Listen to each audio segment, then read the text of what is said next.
Welcome to Tibet This Week, where we bring you a weekly news edition on His Holiness the Dalai Lama, Tibet, and the Central Tibetan Administration. These are the headlines.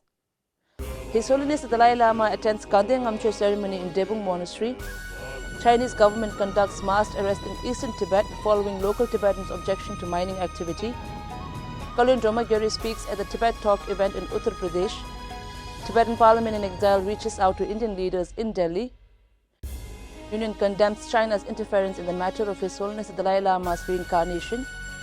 Tibetans worldwide celebrate the 36th anniversary of conferment of the Nobel Peace Prize upon His Holiness the Dalai Lama. Weekly Lookout, Year of Compassion.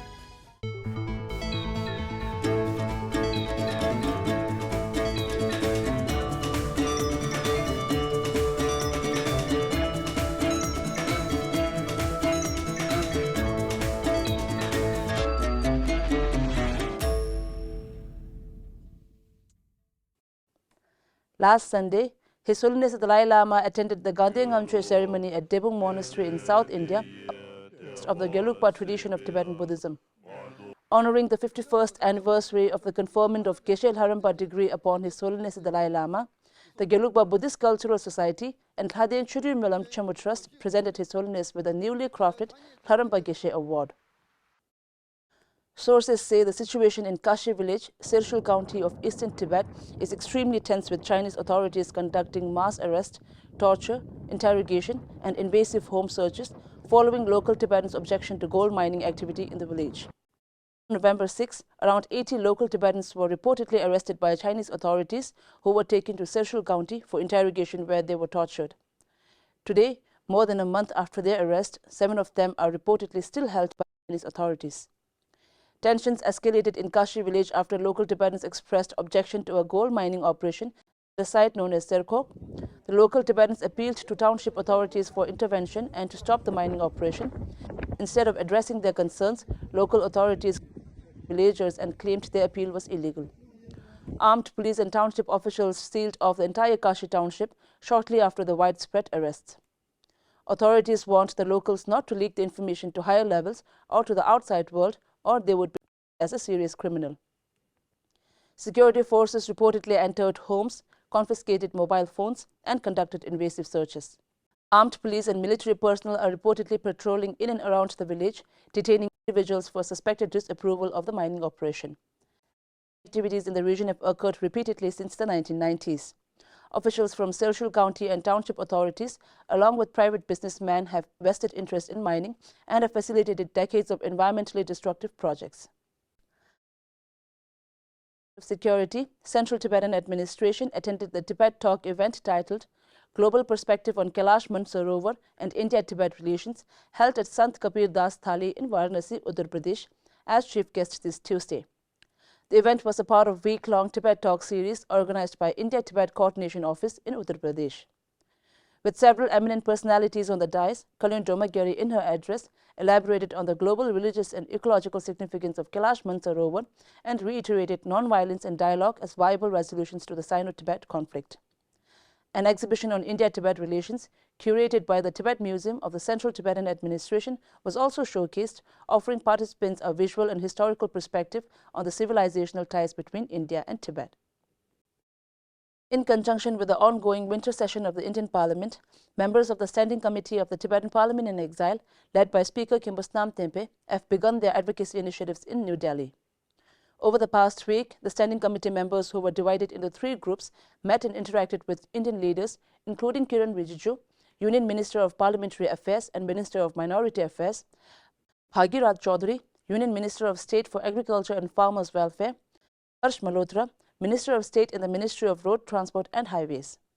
Tibetan parliamentarians also met with around 43 Indian lawmakers from 14 different Indian parties, including members of Lok Sabha, Rajya Sabha, heads of minority groups, heads and representatives of different faiths and faith groups. During these engagements, the Tibetan parliamentarians advocated for the recognition of Tibet as an occupied nation with a historically sovereign past, the Government of India to call upon the People's Republic of China to engage in substantive and unconditional dialogue with representatives of His Holiness the 14th Dalai Lama or with the democratically elected Tibetan leadership. The delegations further appealed to the United Nations Framework Convention on Climate Change to initiate scientific studies on China's exploitation of Tibet's natural resources and the resulting impact on regional and global climate systems.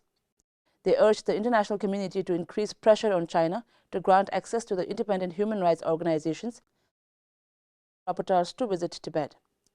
The delegations also demanded the unconditional release of all Tibetan political prisoners, including the 11th Panchen Lama. Additionally, the Tibetan parliamentarians appealed for the establishment of a national legislative framework to counter China's networked authoritarianism and disinformation campaigns that undermine democratic institutions and global stability. They urged Indian legislators to raise concerns over human rights violations in Tibet across all available national and international platforms. Marking the International Human Rights Day, the delegation of the European Union in China issued a statement reiterating concerns about overall human rights situation in the country. The European Union described the human rights condition in Tibet alarming. The statement also noted concerns over state-run colonial-style boarding schools and the enforced disappearance of the 11th Panchen Lama. Representative Kama Singhe of the Tibet Information Office, Canberra, expressed deep sorrow over the Dalai beach tragedy in Sydney, which claimed several lives and left many others injured. Representative Kama, on behalf of his office, extended condolence and prayers to the families of the bereaved. On the occasion of the 36th anniversary of conferment of the Nobel Peace Prize upon His Holiness the Dalai Lama, coinciding with the 7th anniversary of the International Human Rights Day, Tibetans worldwide celebrated the day with cultural celebrations, rallies, and humanitarian initiatives. In Philadelphia, New York, and Switzerland, local Tibetan residents and Friends of Tibet organized peace rallies. Governor of Pennsylvania, Josh Shapiro, U.S. Senator John Fetterman, and Philadelphia Mayor Shirelle L. Parker joined the rally, expressing their support and offered written messages commending His Holiness's lifelong commitment to peace and nonviolence. Tibetan community of the United Kingdom, Switzerland and Liechtenstein, Toronto, and Taiwan commemorated the day with cultural performances to celebrate the occasion. Office of Tibet Brussels volunteered at a local soup kitchen where they served for the homeless and less fortunate in the city. Chinese liaison officer at the Tibet Information Office, Canberra, participated in an Asia-Pacific Research Group conference titled Resistance Against Political Repression in the Asia-Pacific Region in Sydney. Within India, Tibetan settlements in Ponta Chulsum, Kumpeling, Myo-Chumbeling, Kulu and Manali, Chontara, Khamkato, Shiliguri, Sameling in Delhi, Gaden, Puruvala, Darjeeling, and Varanasi marked the day with long prayers, cultural performances, community acknowledgements, meal distributions, and donation drives. As part of the Khotun Year of Compassion celebration, an environmental cleaning activity was successfully organized on the main streets of Copenhagen, the capital of Denmark, and in the surrounding areas. Within India, Ponta Chulsum Regional Khotun Organizing Committee organized a prayer service to recite prayers and accumulate mantras for the long life of His Holiness the Dalai Lama and the fulfillment of His Holiness's principal commitments. The Khotun Committee of Meo and Dehradun Tibetan settlements, with the support of settlement community, distributed dry ration, blankets, and clothing to the nearby villages. That is all for this week's edition of Tibet This Week. See you in the next one.